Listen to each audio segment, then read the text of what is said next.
आज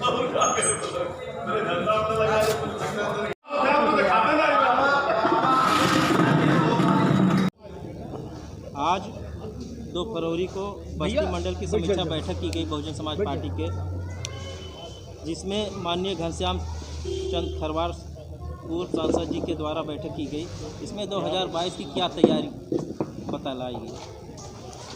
बेसिकली आज हमारे बस्ती मंडल, जिसमें संत कबीर नगर और सिद्धार्थ नगर और बस्ती ज़िला आता है, इसकी मीटिंग आज मंडल स्तरीय पर किया गया है और तीनों ज़िलों से जितने भी सम्मानित पदाधिकारी हैं वो सब यहाँ इकट्ठा हुए थे।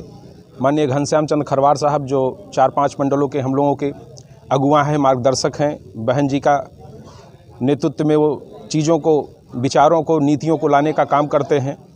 आज वो हमारे मुख्य अतिथि थे, माननीय सुधीर कुमार भारती जी देवरिया से चल के आए थे और सभी हमारे पदाधिकारीगण तीनों जनपद के यहाँ जुटे हुए थे। उनकी बातों को हमने सुना है।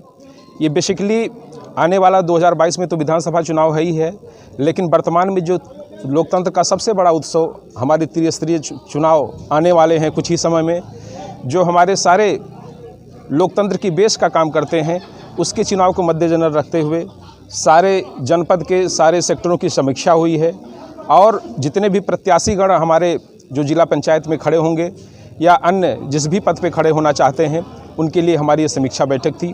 उन्होंने आवश्यक दिशा निर्देश दिए हैं। हम सभी लोग अपना मंडल से जाकर के ज़िले पर और मुख्यालयों पर, ब्लॉकों पर और घर घर जाकर उनकी नीतियों को उनको बताने का, बहुजन समाज की नीतियों को बताने का काम करेंगे और लोगों को जुटाकर जिला पंचायत सदस्य और तमाम जो और पदाधिकारी हैं, वो जो भी चुनाव आने वाले हैं उसमें अधिक से अधिक बहुजन समाज पार्टी के पक्ष में मतदान करने का काम करेंगे और आने वाले समय में बहुजन समाज पार्टी के हाथों को मजबूत किया जाएगा।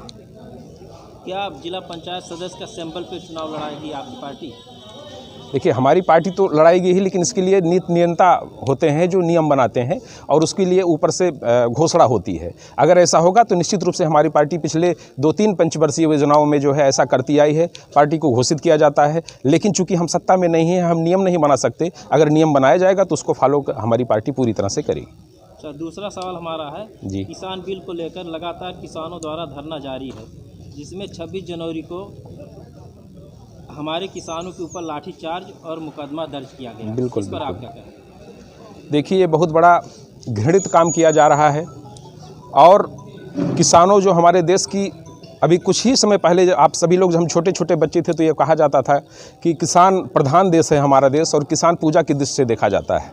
ये अन्नदाता हैं जो हमारे पूरे देश की जो है उनको अन्न के रूप में प्रदान करने का काम करते हैं।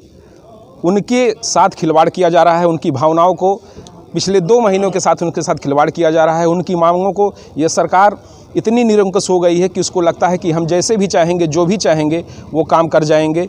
इस नाते उनका ध्यान न रखते हुए उनके आंदोलन को तोड़ने का काम कर रही है।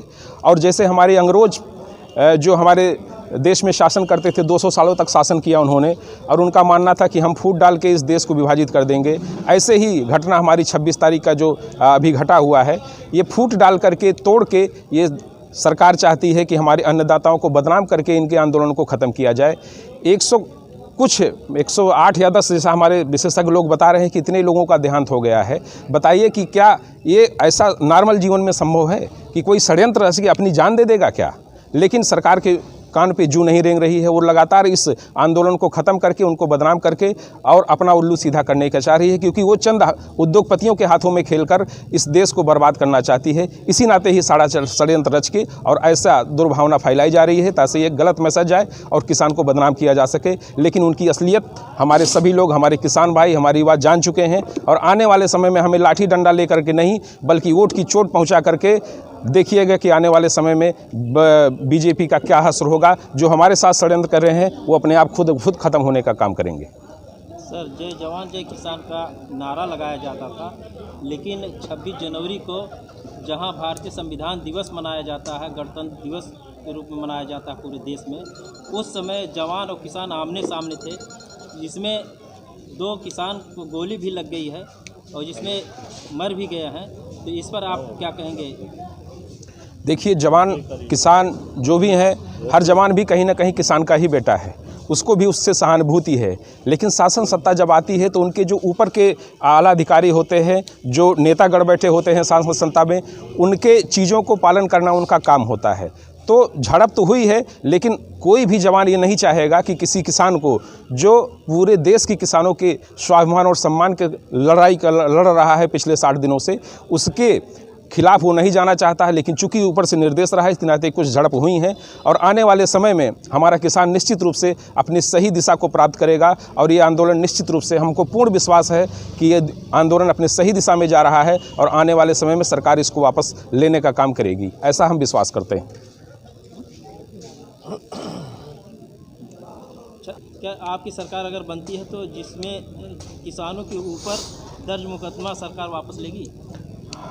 हमारी पार्टी बहुजन समाज पार्टी हमेशा से ही गरीब मजदूर किसान भाइयों की पार्टी रही है और हमेशा उनके उत्थान के लिए, उनके स्वाभिमान और सम्मान की लड़ाई लड़ती रही है। जैसा कि आपने सुना है कि हमारे जिनको अभी ये देशद्रोही साबित करने की कोशिश कर रहे हैं, ऐसे ही किसान के आंदोलन में हमारी पार्टी ने 40-40 मुकदमों को उनके अपने समय में वापस लेने का काम किया है। निश्चित रूप से हमारी पार्टी किसी के दबाव में आके काम नहीं करती, चंद लोगों के लिए काम नहीं करती। और जब भी हमारी सरकार आएगी, ऐसे निर्दोष लोगों को निश्चित रूप से उनका स्वाभिमान और सम्मान दिया जाएगा और जो भी मुकदमे उनके ऊपर लगे हैं उनको वापस लेने का काम करके हमारे किसानों को स्वाभिमान और सम्मान बढ़ाने का काम किया जाएगा। सवाल इसलिए किया गया है जी, पूर्व में आपकी सरकार बनी थी जिसमें किसान के ऊपर दर्ज मुकदमा वापस ली गई थी। बिल्कुल इसलिए बिल्कुल हमने सवाल किया।